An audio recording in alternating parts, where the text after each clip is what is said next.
Hey everyone, and welcome back to my channel. Sorry it's been a bit of a delay, but I wanted to work on my editing skills, so hopefully I've gotten a bit better. Well, for you guys anyway, let me know. Remember, I'm always open to comments, so pop them down below. And just a big hello to all my subscribers. Thanks for continuing to subscribe to my channel. I really appreciate it. Anyone who's new and watching me for the first time, please hit subscribe. There's plenty of videos there for you to watch, and there's more to come, and they're just going to get better and better the more I practice my editing. So thank you so much. So today I'm doing a bit of a surprise video. I wanted to not give away exactly what I would be doing because it's kind of nice to throw in a surprise every now and again. So you'll notice in the title that there's nothing that sort of relates to the video at all. It's kind of just a mystery review. I always like a good mystery review. So here we go. So today I'm going to review, insert pretend drum roll here, bing, Freddy vs. Jason. So many of you would have seen this movie. Many of you would have liked it and many of you would have hated it. I do like the idea of having two serial killers, mass murderers, whatever you want to call them. They all fit into various different things. I like the idea of them versing each other. I think, you know, Freddy got a little bit greedy, and so obviously enlists Jason to help his memory come back and people remember him, and then so because they're obviously in the town that it all went down. So I wanted to sort of bring this up because I really like Jason as a serial killer and I really like Freddy as a serial killer. Not a huge fan of them together as such. I have little figurines that I can show you. Give me 2 seconds while off camera. I'll hold this up for your viewing pleasure. So I have my little Freddy and my little Jason.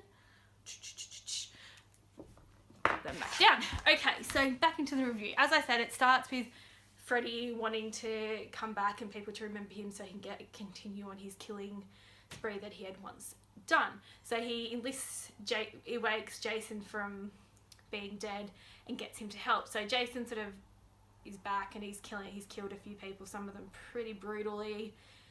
I won't give away too much if you haven't seen it, but there's some pretty what's the word I want to use, creative ways of killing people in this one. So I'd recommend watching it if you want to know what those are. As I said, I don't want to give away too much just in case you haven't seen it, though I'm sure most of you would have. So he enlists Jason to help him out, and then he's feeling like he's getting a bit stronger and stronger and people are remembering him more and more. So hold that thought for a minute. So we'll just sort of take it back. So Laurie is the main female character.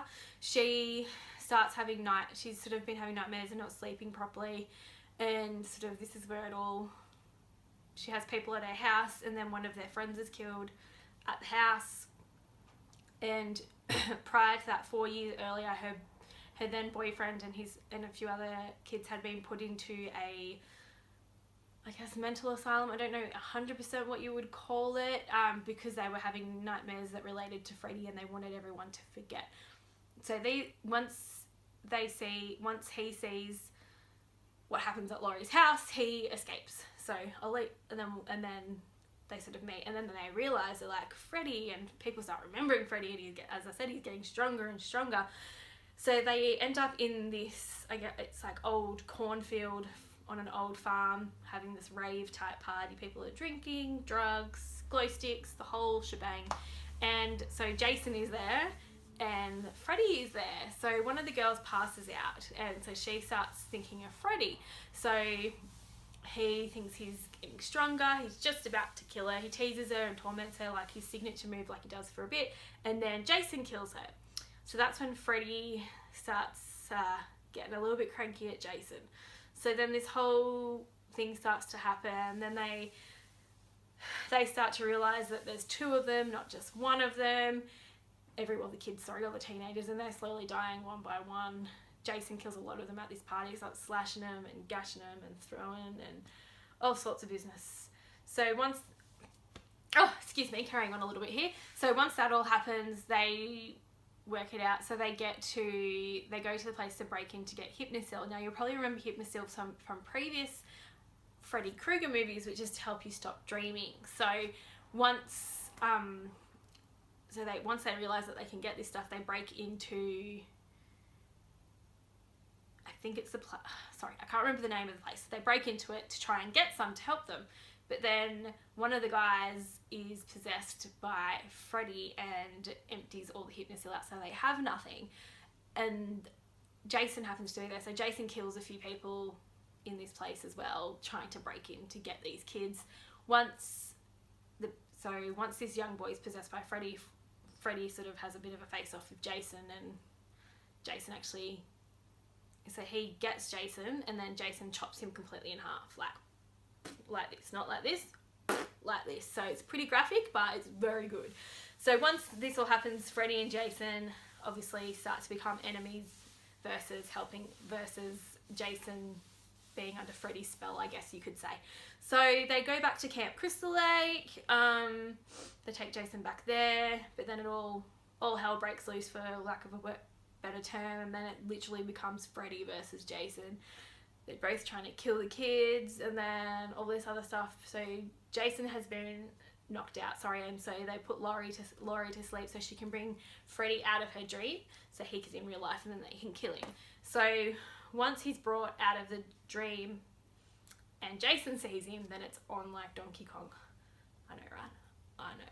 So Jason kills a few people, Freddy kills a few people throughout the show, the movie, and then they come to this really big epic showdown at Camp Crystal Lake where they're fighting, stabbing, cutting each other's bits off, very full on, and at the end it ends up being an explosion. Laurie is there, so it ends up being an explosion, and then both of them are in the water. So Freddy and Jason are in the water.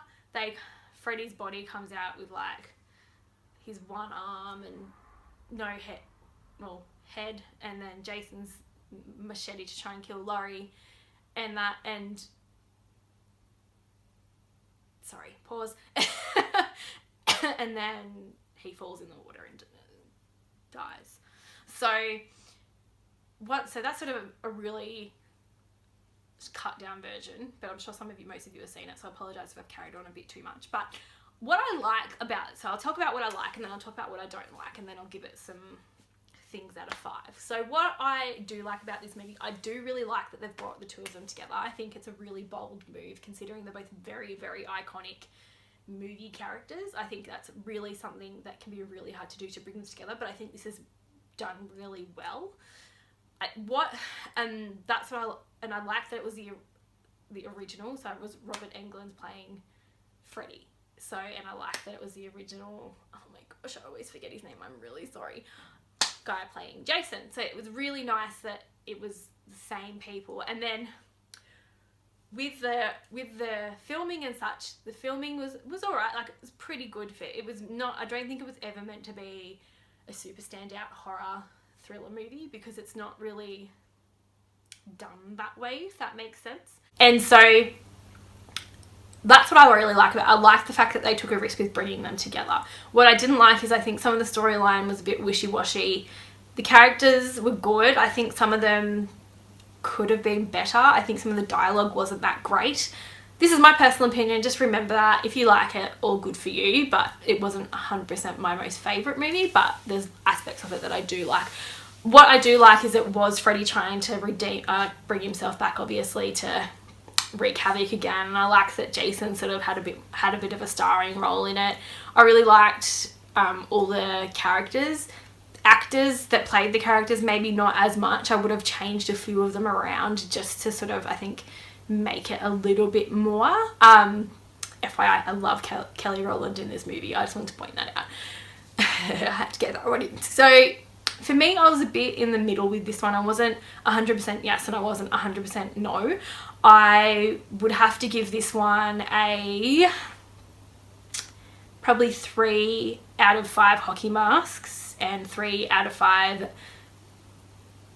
you know what I'm talking about. I don't even need to say it. So yeah, I'm sorry if you disagree 100% with me, but this is, as I said, this is my opinion and that's how I feel about it. But either way, it is a movie I will watch again because I love a good slasher, horror, thriller, whatever you want to call it. It falls across a couple. There's a bit of romance in there, you know, so there's a few different things. So thank you so much for watching. I really appreciate every minute that you spend watching my videos. Please subscribe if you're new. As I said previously, I'm happy for comments, I'm happy for feedback, I'm happy for criticism. Like, I'm not gonna be all, oh my god, someone said something that I didn't like. No, I'm happy for criticism, but if you're just gonna be plain nasty, don't write anything, because it just makes you look stupid. So thank you so much. I love you all, and I will see you soon. See you later.